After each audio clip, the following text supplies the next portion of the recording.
बिस्मिल्लाहिर्रहमानिर्रहीम, अस्सलाम वालेकुम। वेल डियर स्टूडेंट्स, आज हम पढ़ने जा रहे हैं pronoun. What is pronoun? Pronoun is a word used instead of a noun. जैसे एग्जांपल देखें, आसफा लिव्स इन कराची। आसफा, आसफा क्या है यहाँ पर? आसफा नाउन है।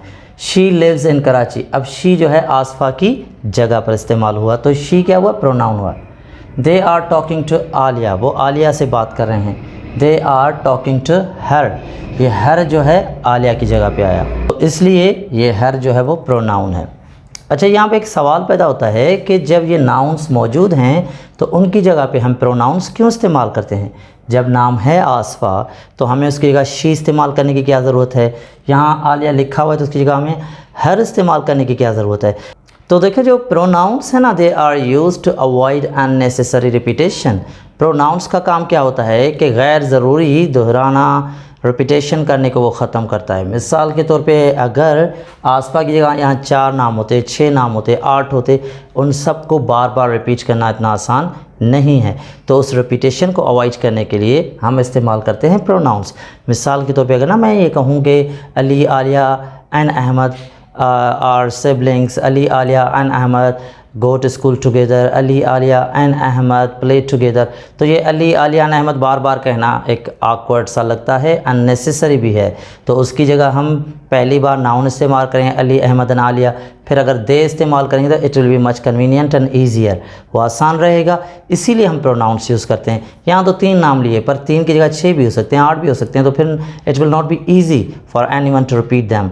तो इस वजह से हम प्रोनाउंस यूज़ करते हैं ताकि ये गैर ज़रूरी रिपीटेशन ख़त्म की जा सके। अच्छा, इनके कुछ एग्जांपल्स ये हैं, आई, वी, यू, ही, शी, या मी, अस, हिम, हर, etc। कुछ इनमें से जो हैं ये वाले जो प्रोनाउंस हैं ये इस्तेमाल होते हैं सब्जेक्ट में, और ये वाले जो प्रोनाउंस हैं ये इस्तेमाल होते हैं ऑब्जेक्ट में, और इन सब को हम पर्सनल प्रोनाउन कहते हैं, वो हम आगे जाके पढ़ने वाले हैं। आई होप आपको क्लियर हो गया होगा कि प्रोनाउन क्या होता है और क्यों इस्तेमाल होता है। अब हम प्रोनाउन की टाइप्स पढ़ते हैं। तो प्रोनाउन का पहला टाइप है पर्सनल प्रोनाउन। पर्सनल प्रोनाउंस क्या होते हैं? Personal pronoun is used instead of names of persons. Persons के नामों की जगह इस्तेमाल होता है personal pronoun. For example I, we, you, they, me, etc। तो ये हैं पर्सन्स के नामों की जगह। अब पर्सन्स के नामों की जगह किस तरह से कि देखिए, जब भी हम अपना नाम इस्तेमाल करते हैं तो उसकी जगह इस्तेमाल होता है आई। फिर अगर हम किसी बॉय का नाम लेते हैं, मेल का नाम लेते हैं, तो उसके नाम की जगह इस्तेमाल करते हैं ही। और अगर फ़ीमेल का नाम लेना होता है तो फ़ीमेल के नाम की जगह हम इस्तेमाल करते हैं शी।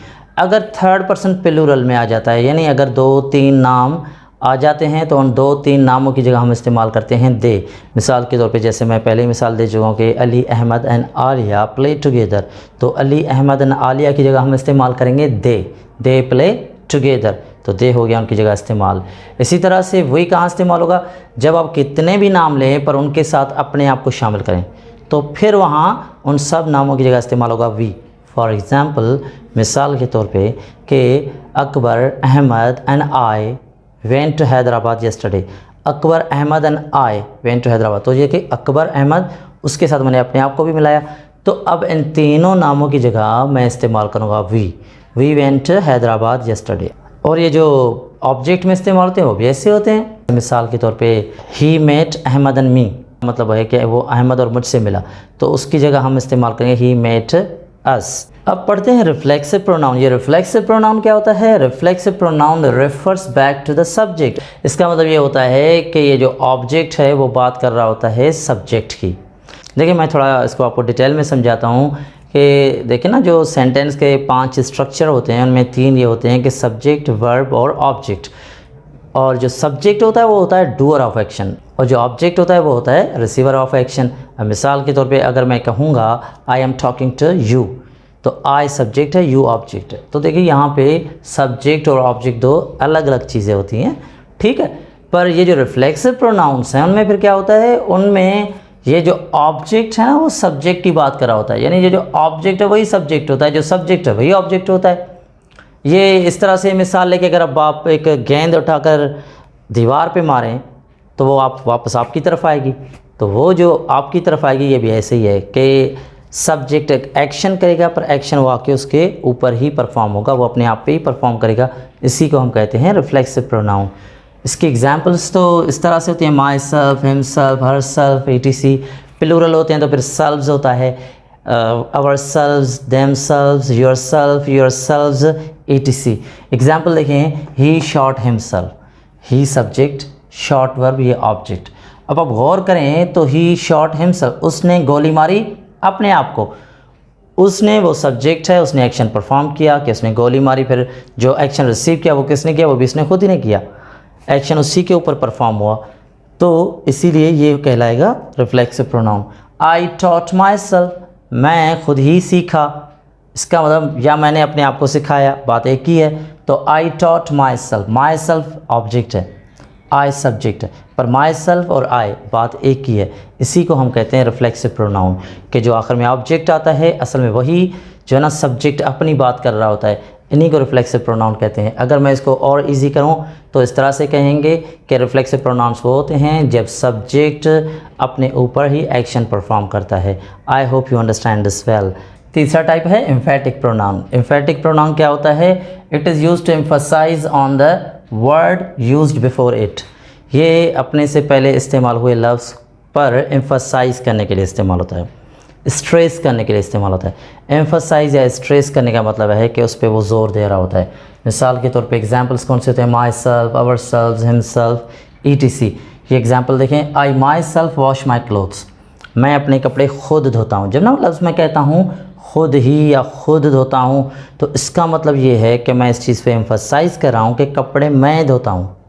ठीक है, अगर इसको हम यहाँ इस सेंटेंस से निकाल दें तो ग्रामेटिकली सेंटेंस में कोई फ़र्क नहीं पड़ता है, फिर हो जाएगा आई वॉश माई क्लोथ, मैं अपने कपड़े धोता हूँ, इससे कोई फ़र्क नहीं पड़ता है। लेकिन ये इस्तेमाल होता है एम्फसाइज़ करने के लिए, जब ये बात मैं बावर कराना चाह रहा हूँ, बताना चाह रहा हूँ, एम्फसाइज़ कर रहा हूँ, उस पर ज़ोर दे रहा हूँ कि मैं कपड़े खुद धोता हूँ, तो लाजमी मेरे कहने का मतलब है कि मैं कपड़े धोता हूँ। ये बात आप सुने और समझे।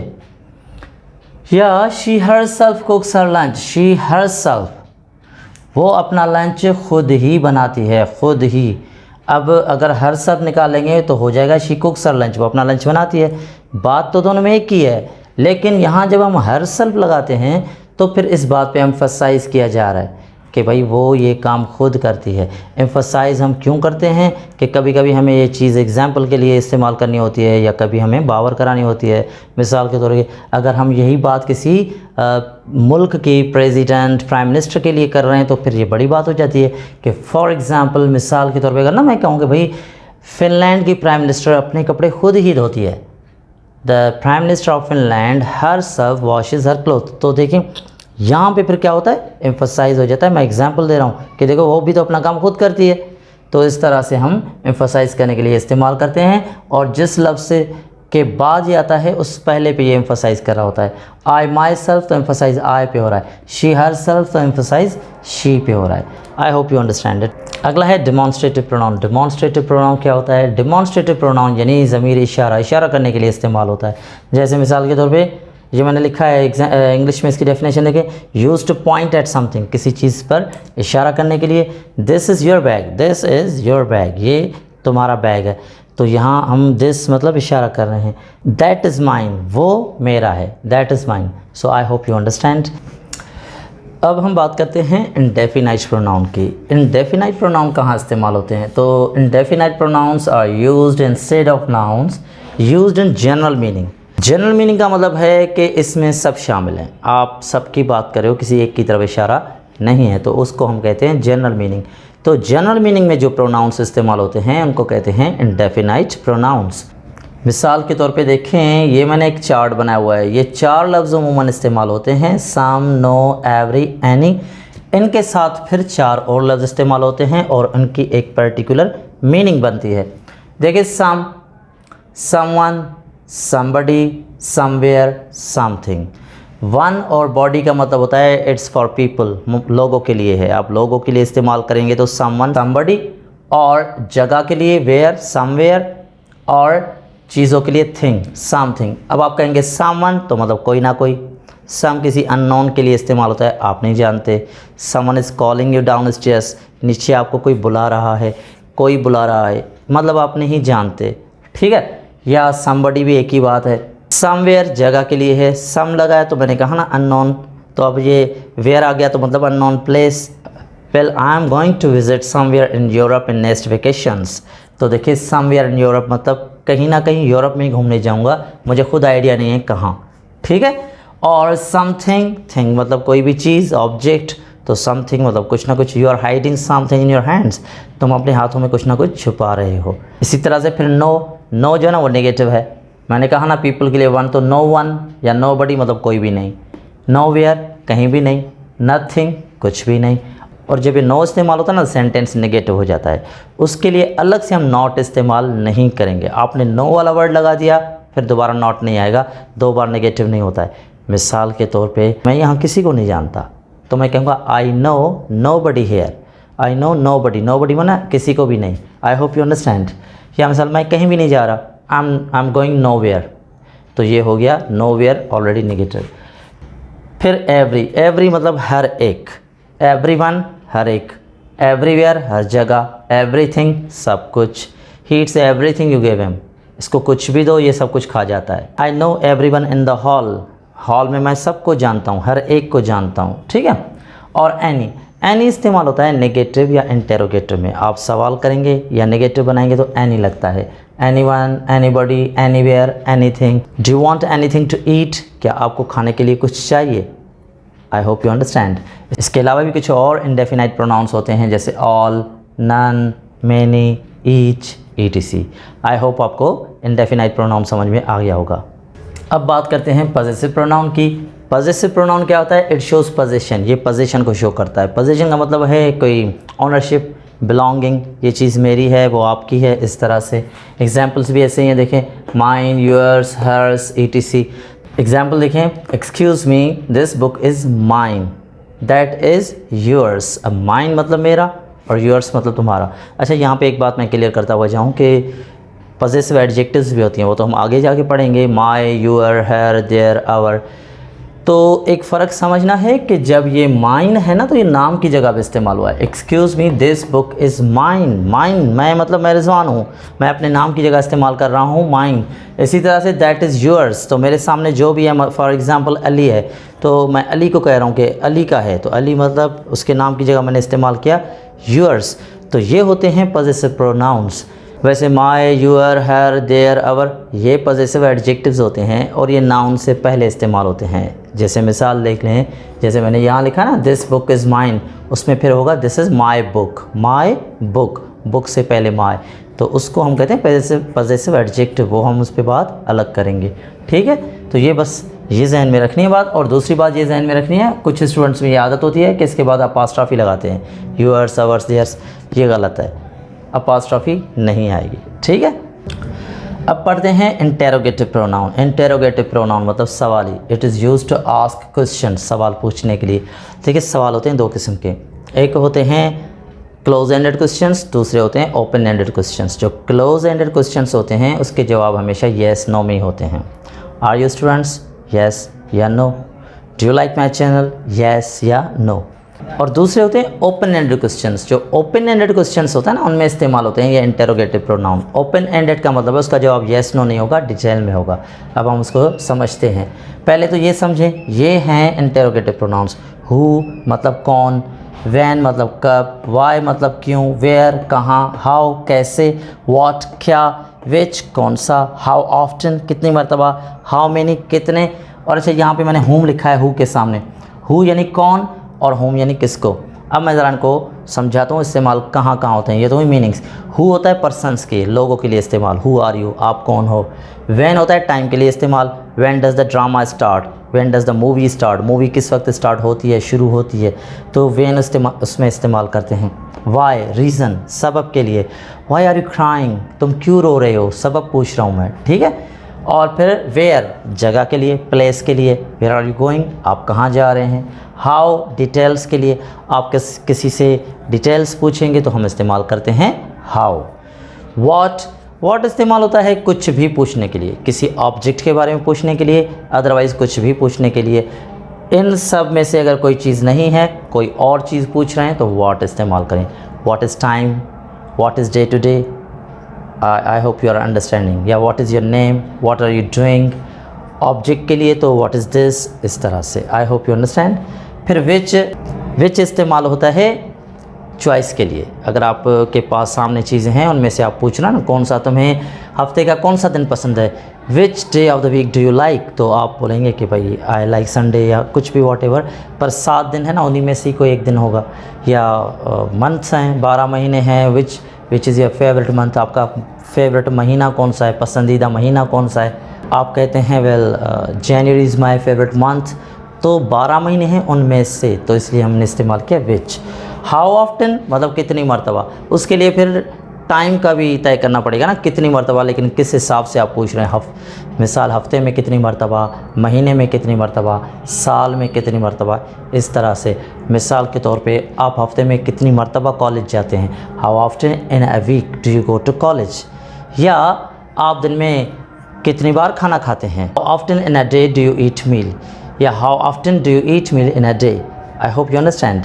और हाउ मैनी, ये काउंटेबल चीज़ों का नंबर पूछने के लिए इस्तेमाल होता है। How many brothers do you have, how many sisters do you have, वगैरह वगैरह। और यहाँ पे है हुम। देखिए जो हु है ना, हु भी पर्सन के लिए इस्तेमाल होता है, हुम भी पर्सन के लिए इस्तेमाल होता है। हु होता है सब्जेक्ट में और हुम इस्तेमाल होता है ऑब्जेक्ट में। For example who does teach you English, आपको अंग्रेज़ी कौन पढ़ाता है। और हुम ऑब्जेक्ट में, तुमने मेरे पैसे किसको दिए, home did you give my money, home, यहाँ पे होम ऑब्जेक्ट है। I hope you understand.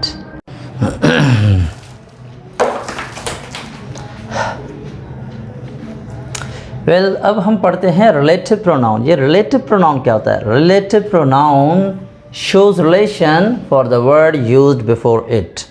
मतलब ये है कि ये जो रिलेटिव प्रोनाउन होता है वो अपना रिलेशनशिप दिखाता है उससे पहले जो वर्ड यूज़ हुआ है, उससे पहले जो नाउन हुआ है उसके साथ। एग्जाम्पल देखें, हु, विच, दैट, etc।